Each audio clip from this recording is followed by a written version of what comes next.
Hey, John Cristani here, and today's video is going to be something a little bit different. I'm going to be talking about creator burnout and one of the downsides of becoming a YouTuber. Now, I know a lot of you watching YouTube and watching my channel want to learn how to become a YouTuber and see the potential of how much money people who have YouTube channels make, but there are some serious downsides that you have to be prepared for if you actually want to really make this a full-time living for yourself. And one of the big things that has been coming up a lot recently has been burnout, creator burnout. And my friend Roberto Blake recently did a video on this, or acquaintance. I mean, he's a great YouTuber. I suggest you follow his channel. He had a great video on creator burnout. And in this video, I'm going to be going over some of the reasons why creator burnout happens in trying to become a YouTuber, and also what you can do to prevent it. Now, everyone knows that most creators don't ever make it,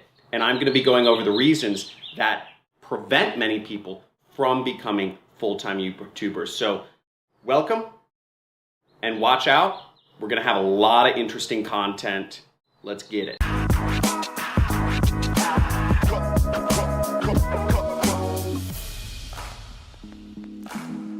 Hey, John Cristani here, and I've been doing YouTube for about 3 years. I've been doing daily uploads to YouTube every single day, Monday through Friday, for almost 3 years. And I've been able to grow my channel to the point where it's making me anywhere from about $14,000 to $20,000 per month, with an audience of over 350,000 people. But it hasn't been easy, and many people don't make it even past 10,000 subscribers on YouTube. And I'm going to be going over some of the reasons why this happens. It's a phenomenon of mental health called creator burnout.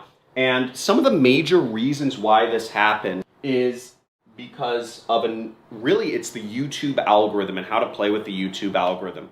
Now, for me, there have been times in being a YouTuber where it's just been anxiety provoking to create another upload, or during 3 years to not miss an upload date has just been really difficult. So I've experienced a lot of these things, but I've barreled through. So why does this happen? First off, YouTube has a big preference for regular content, and I'm talking, in order to get boosted by the algorithm, you really need to be uploading at least 3 new videos every single week consistently for many months on end.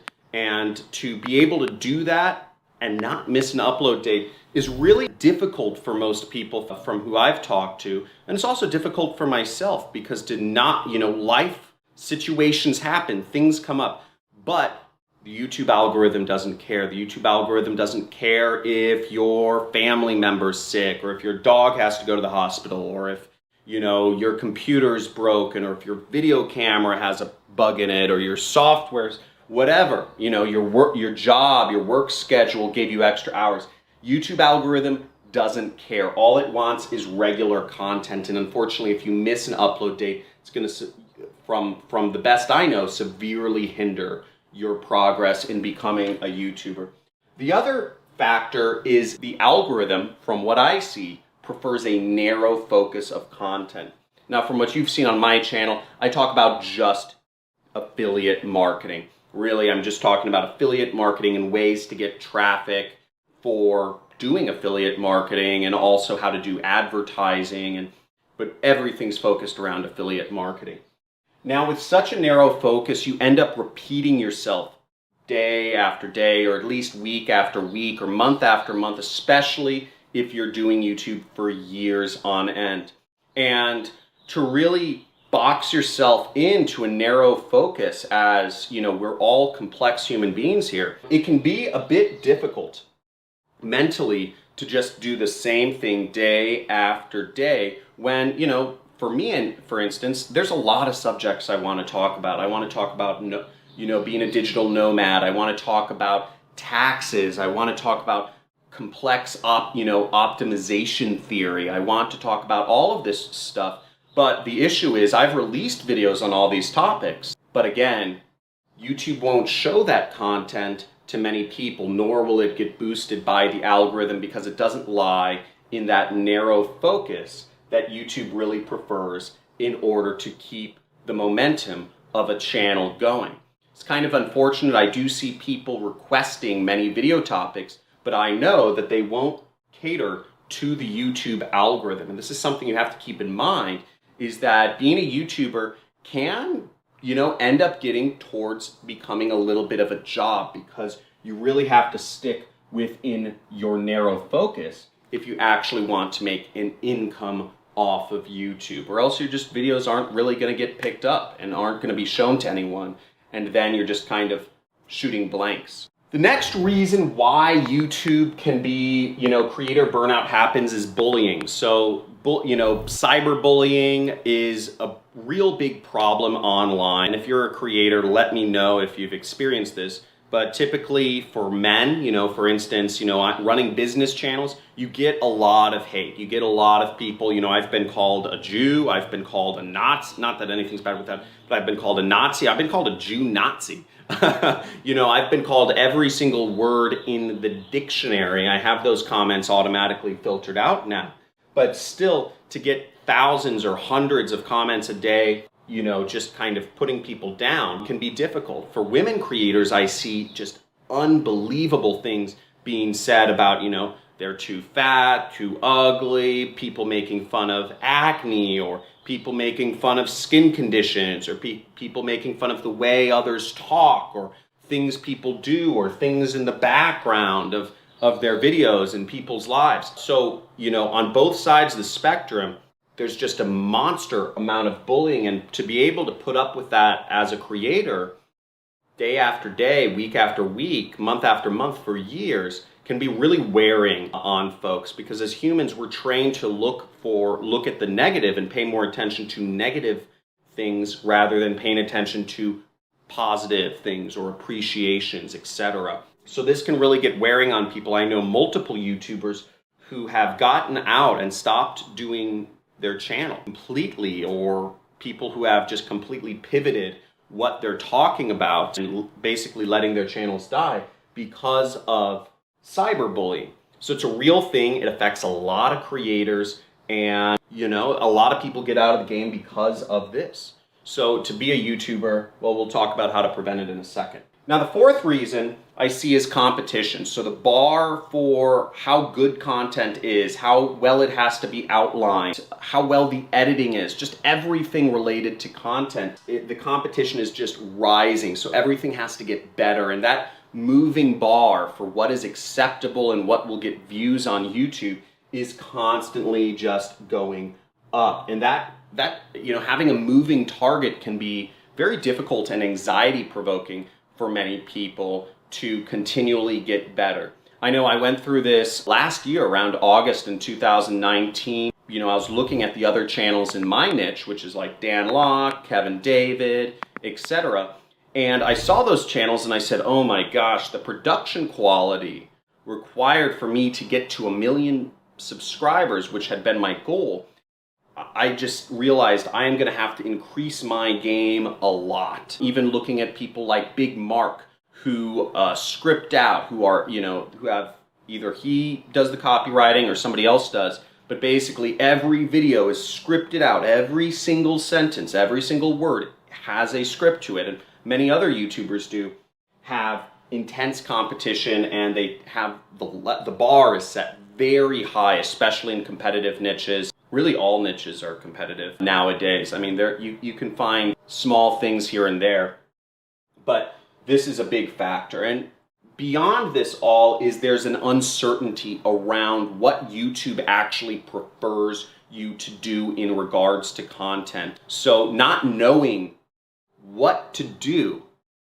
to increase your numbers, increase your views, increase your subscribers is also very anxiety provoking, and constantly working with a partner in a relationship where you never have any clue of what they want from you and what you should be doing, what you shouldn't be doing, can be very difficult and anxiety provoking in trying to figure out what sort of new content to put out. And let me know if this all makes sense and if this is helpful, and also let me know if you are a YouTuber, if you've experienced any one of these issues, such as, the anxiety around regular content, narrow focus, bullying, or competition. I'm going to go into some factors of how you can prevent all this stuff in just a second. But let me know what's been the biggest factor affecting you if you are a YouTuber. I'd be interested to hear.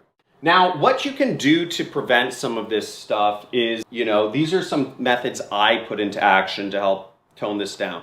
Now, unfortunately, with bullying, you're gonna have to develop thick skin if you want to be on social media. The more successful you'll get, the more haters you will get, no matter what social media you are on, whether it's Facebook, Instagram, you have a blog, you have a YouTube channel, whatever it is, you're going to get haters. So in order to really make this a living, just develop super thick skin and understand that when people bully you or say things about your, the way you look, or say things about, how you talk or what you do or the things you own, then just remember that they're not saying anything, it's not personal, it's a reflection of how they're feeling inside. Maybe that person is jealous, maybe that person had a bad day, maybe that person had something bad happen in their life, and they are looking to expel that negative energy by putting it on somebody else. I mean, I'm hoping we all know that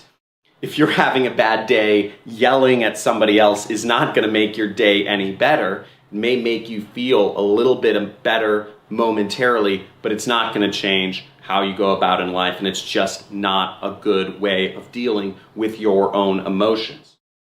Now, the first thing I do to prevent creator burnout is I always have a backlog of content. Well, lately I haven't been, but again, that's my fault. I usually have 1 to 2 months of content that is backlogged so that I never have to worry about missing an upload date, or I never have to have anxiety about producing my next videos because I have such a backlog of content. That's really helpful, okay? The second thing is that get assistance, okay? I have a team of people I have a person in America who manages my channel, and I have a team of people in the Philippines who do my editing. And if you're doing YouTube, you can get editors in the Philippines to edit your videos in anywhere from 4 to 5 hours at a couple dollars per hour. So you can have your entire channel managed for about $20, $25 a day if you create a clear process for how you want your videos edited and what you want, the thumbnails or the titles or whatever that stuff to be. So getting assistance, once you start reaching that level where you can afford $20 to $25 per video, can be very helpful in helping take a lot of the work off your hands and make you more efficient in doing what you do best for YouTube, which is usually being on camera or shooting videos. And the third thing is having a clear process. Now for me, I know it takes me about 2 to 2.5 hours per video in terms of outlining it, in terms of coming up with the idea, outlining my talking points, setting up the slides or setting up the websites that I'm going to be discussing, and then actually performing the video, uploading the video, and sharing that with my editing team.